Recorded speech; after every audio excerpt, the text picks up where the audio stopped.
என்னது ஒரே ஒரு சிம்பிள் ஸ்டெப்பில் பழசு போல இருந்த இந்த எலக்ட்ரிக் ஸ்டவ்வை புதுசு போல மாற்றலாமா? இதை க்ளீன் பண்ண நம்ம வெறும் 4 இன்க்ரீடியன்ட் எடுத்துக்கிட்டா போதும். இப்போ நீங்கள் வீடியோவில் பார்க்குற மாதிரி ஜஸ்ட் ஒரே ஒரு வைப்பில் நம்மளால் இந்த ஸ்டவ்வை புதுசு போல் மாற்ற முடியும்.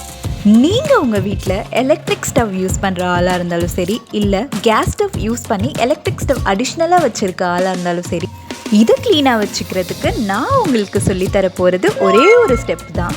இந்த சிம்பிள் ஸ்டெப் யூஸ் பண்ணி நீங்களும் உங்கள் ஸ்டவ்வை க்ளீன் பண்ணிவிட்டு உங்கள் வீட்டில் இருக்கவங்கள ஷாக் ஆக்குங்க.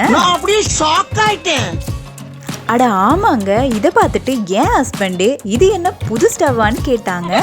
இந்த வீடியோவில் நான் ஒரே ஒரு ஸ்டெப் யூஸ் பண்ணி இந்த ஸ்டவ்வை எப்படி க்ளீன் பண்ணன்றதை காட்ட போகிறேன்.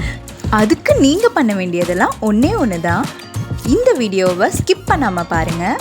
அப்போ தான் நான் என்ன டெக்னிக் யூஸ் பண்ணியிருக்கேன்றது உங்களுக்கு முழுசாக புரியும்.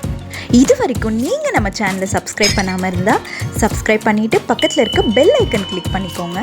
நான் என் சேனலில் ஒன்லி க்ளீனிங் வீடியோஸ் மட்டும்தான் போட்டுகிட்டே வரேன்.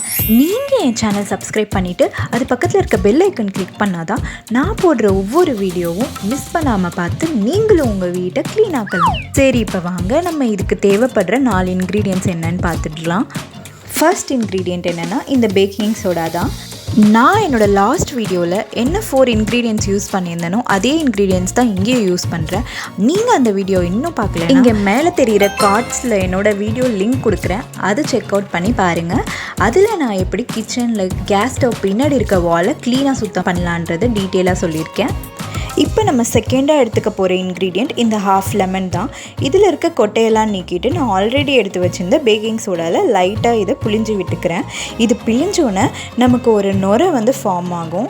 ஏன் இந்த மாதிரி நுரை ஃபார்ம் ஆகுது அப்படின்னு பார்த்தீங்கன்னா, நம்ம லெமனில் இருக்கிறது ஒரு டைப் ஆஃப் சிட்ரிக் ஆசிட் தான். அது நம்மளோட சோடா மாதிரியான பேஸோடு கலக்கும் போது இந்த மாதிரி நுரை ஃபார்ம் ஆகுது. இது மூலியமாக நம்மளுக்கு கார்பன் டை ஆக்சைடு கேஸ் லைட்டாக ரிலீஸ் ஆகும். இது உங்களுக்கு தெரிஞ்சதுன்னா கமெண்ட்டில் ஐ நோ இட்னு கமெண்ட் பண்ணுங்கள். தேர்ட் நம்ம யூஸ் பண்ணுற இன்க்ரீடியன்ட் இந்த வினிகர் தான். இதுவுமே நீங்கள் க்ளீனிங்னு எடுத்துக்கிட்டால் உங்கள் வீட்டில் இருக்க வேண்டிய ஒரு இம்பார்ட்டண்ட்டான பொருள் தான். இதோட ரேட்டும் ரொம்ப கம்மி தான். ஸோ இதையும் வாங்கி வச்சுக்கோங்க. இப்போ நம்ம 4th எடுத்துக்க போகிற இன்க்ரீடியண்ட் இந்த டிஷ் வாஷிங் லிக்விட். இது ஆப்ஷனல் தான். அவ்வளோதாங்க. நம்ம 4 இன்க்ரீடியன்ட்ஸும் நம்ம ஆல்ரெடி பிழிஞ்சு வச்சுருந்த இந்த ½ லெமன் எடுத்துகிட்டு நல்லா மிக்ஸ் பண்ணிவிட்டு அதே லெமனை வச்சு தான் நான் இந்த எலக்ட்ரிக் ஸ்டவ்வை தொடச்சி எடுக்க போகிறேன். இதில் நம்ம லாஸ்ட்டாக சேர்த்த அந்த டிஷ் வாஷிங் லிக்விட் நிறைய போடணும்னு அவசியம் இல்லை, சும்மா ஒரு ட்ராப் போட்டால் போதும்.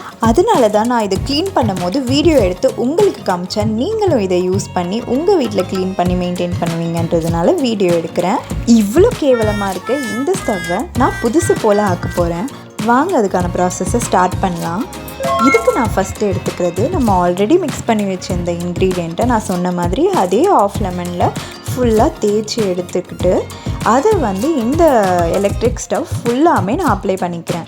அப்ளை பண்ணும் போது லைட்டாக ப்ரெஷர் கொடுத்து அந்த அழுக்கெல்லாம் இதிலே தேய்ச்சி எடுத்துக்கிறேன்.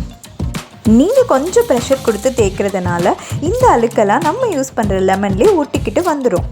இதே மாதிரி நான் என்டையர் ஸ்டவ் ஃபுல்லாக தேய்ச்சி எடுத்துக்கிறேன். அப்புறம் இன்னொரு விஷயங்க, இது எலக்ட்ரிக் ஸ்டவ்ன்றதுனால நம்ம டைரெக்டாக தண்ணியோ இல்லை நிறைய லிக்விடோ ஊற்றி துடைக்கக்கூடாது. ஏன்னா அதுக்கப்புறம் அந்த ஸ்டவ் நம்மளால் யூஸே பண்ண முடியாது. என்னோடய ஸ்டவ்வே நான் இவ்வளோ நாளாக மெயின்டைன் பண்ணாமல் இருந்தனால தான் இவ்வளோ ப்ரெஷர் கொடுத்து நான் ரப் பண்ணுறேன். ஆனால் நீங்கள் டெய்லி மெயின்டைன் பண்ணுற ஆளாக இருந்தால் இவ்வளோ ப்ரெஷர் கொடுக்கணுன்னு கூட அவசியம் இல்லை. நீங்கள் லேசாக ரப் பண்ணால் போதும். அப்புறம் இன்னொரு விஷயம், நம்ம இந்த ஸ்டீல் நார் யூஸ் பண்ணி இது ரப் பண்ணிடலான்றது மட்டும் நினைக்க வேண்டாம். ஏன்னா அப்படி நம்ம பண்ணோன்னா நம்ம ஸ்டவ்வில் ஸ்க்ராச்சஸ் விழுந்துடும். ஒரு சில இடத்துல எவ்வளோதான் ரப் பண்ணாலும் அந்த அழுக்கு போகலை அப்படின்னு எனக்கு தோன்ற இடத்துல நான் இந்த லெமனை உல்ட்டாவாக திருப்பி, அதாவது அந்த தோல் இருக்க பக்கமாக பார்த்து ரப் பண்ணி எடுத்துக்கிறேன்.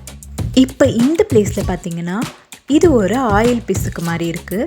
இது என்னால் லெமனோட பல்ப் இருக்க பக்கத்தில் ரப் பண்ண முடியாதனால நான் பின்னாடி பக்கமாக திருப்பி லெமனோட தோல் இருக்க பக்கமாக நான் ரப் பண்ணிக்கிறேன். பாருங்கள், நான் ஒரு 4-5 வாட்டி ரப் பண்ணுறதுலே இந்த ஆயில் பிசுக்கு எல்லாமே போயிடுது. ஸோ இதே மாதிரி நான் எங்கெல்லாம் இந்த எண்ணெய் பசை இருக்கோ என் ஸ்டவ்வில் அந்த இடத்துலலாம் லெமனோட தோல் வச்சே ரப் பண்ணி எடுத்துக்கிறேன்.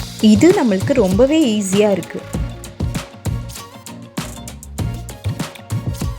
நீங்கள் ரப் பண்ணுறப்போ அந்த லிக்விட் உங்கள் லெமனில் கம்மியாகிற மாதிரி தெரிஞ்சதுன்னா மறுபடியும் நம்ம மிக்ஸ் பண்ணி வச்சுருக்க அந்த மிக்சரை மறுபடியும் எடுத்து எல்லா இடமும் ஒரு வாட்டி ரப் பண்ணி எடுத்துக்கலாம். முக்கியமாக இந்த ஸ்டவ்வோட சைட்ஸ்லேயும் நம்ம க்ளீன் பண்ணிடணும். இது ஒரு எலக்ட்ரிக் பொருள்ன்றதுனால இதை நம்ம ஊற விடாமல் ஈயோட இந்த மாதிரி ஒரு டிஷ்யூ வச்சு வைப் பண்ணிடலாம். இப்போ உங்களுக்கே நல்லா தெரிஞ்சிருக்கும் நம்ம ஃபஸ்ட்டு பார்த்த ஸ்டவ்வுக்கும் இந்த ஸ்டவ்வுக்கும் எவ்வளோ டிஃப்ரென்ஸ் இருக்குன்றத. இந்த க்ளீனிங் உங்களுக்கு பிடிச்சிருந்ததுன்னா ஒரு லைக் பட்டன் தட்டி விட்டுருங்க. ஸோ என்னாலேயே இந்த ஒரே ஒரு ஸ்டெப் வச்சு 4 வீட்டில் இருக்க இன்க்ரீடியண்ட் வச்சு இவ்வளோ கேவலமாக இருக்க அடுப்பை இவ்வளோ பளபளன்னு பளிச்சுன்னு புது அடுப்பு மாதிரி கொண்டு வர முடிஞ்சதுன்னா அது ஏன் உங்களால் முடியாது? நீங்களும் ஒரு வாட்டி நான் சொன்ன இந்த ஒரே ஒரு ஸ்டெப்பை ட்ரை பண்ணி பாருங்கள். அதெல்லாம் சரி, நீ சொன்ன இந்த ஒரு ஸ்டெப்பை வச்சு நாங்களும் ஏன் அடுப்பை இதே மாதிரி க்ளீன் பண்ணியாச்சு. ஆனால் க்ளீன் பண்ண இந்த அடுப்பை நம்ம எப்படி இதே மாதிரி மெயின்டைன் பண்ணலாம் அப்படின்ற கேள்வி உங்ககிட்ட இருக்கா?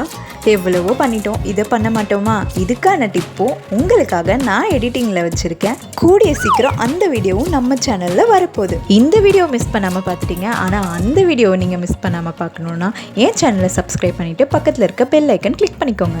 அப்போ தான் நான் அந்த வீடியோ போடும்போது உங்களுக்கு டிங்குன்னு நோட்டிஃபிகேஷன் வரும். அதுக்கப்புறம் என்ன, நான் போடுற ஒரு வீடியோவை பார்த்து நீங்களும் உங்கள் வீடை பளிச்சுன்னு க்ளீனாக வச்சுக்கோங்க. நெக்ஸ்ட் இதே மாதிரி ஒரு இன்ட்ரெஸ்டிங் க்ளீனிங் வீடியோவில் நான் உங்களை பார்க்குறேன். அது வரைக்கும் ஸ்க்ரீனில் தெரியுற இந்த வீடியோவை நீங்கள் கிளிக் பண்ணி பார்த்துக்கோங்க. நான் உங்ககிட்ட அங்கே வந்து பேசுகிறேன். அது வரைக்கும் கதவை சாத்திட்டு கிளம்புறேன். பாய்.